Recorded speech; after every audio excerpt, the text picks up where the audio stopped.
अजिबात अशा प्रकारची कुठली चर्चा नाही. कालच वर्धापन दिन झालेला आहे आणि वर्धापन दिन झाल्यानंतर पक्षाची पुढची लढाई, धोरणं वगैरे आम्ही सगळे ठरवलेली आहे. असं ठरवलेलं असताना अचानक कोणीतरी हा चर्चेचा विषय करतात, आश्चर्य वाटतं. मला वाटतं की त्यांनी त्यांच्या पक्षाच्या बाबतीमधला विषय घ्यावा.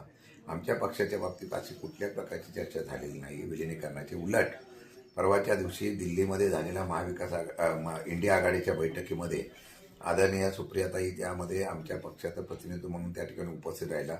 संजय राऊत म्हणतात त्याप्रमाणे वस्तुस्थिती आहे की इंडिया आघाडीला एकत्रित करण्यासाठी पवारसाहेबांनी पुढाकार घ्यावा आणि पवारसाहेबांनी त्याचं वक्तृत्व पण केलेलं आहे. सगळे एकत्र येऊन एक भविष्यामध्ये मजबूत अशी विरोधकांची फळी उभी करण्याच्या बाबतीत मला निर्णय घेतलेला आहे. मला वाटतं की विलिनीकरणाच्या बाबतीमधल्या बातम्या राष्ट्रवादी शरद पवार पक्षाच्यात का होतात मला आश्चर्य वाटतं. म्हणजे एका वेळा अजितदादांचं पक्षात विलिनीकरण होणार, नंतर आता काँग्रेसमध्ये विलिनीकरण करणार. मला वाटतं की भविष्य काळामध्ये आम्ही पक्ष उभी करायचा अशा पक्षाची भूमिका असेल. कुठल्याही प्रकारच्या बातमीत तथ्य नाही. असं काय झालं भाजपला आव्हान असेल का असं काय? नाही, असं काय होण्याचा प्रश्न येतच नाही ना. आम्ही उलट इंडिया आघाडी म्हणून एकत्र येऊन लढायचं भूमिका घेतोय. त्यामुळे असं कुठं विलिनीकरण करायचं वगैरे अशी कुठली भूमिका झाली नाही.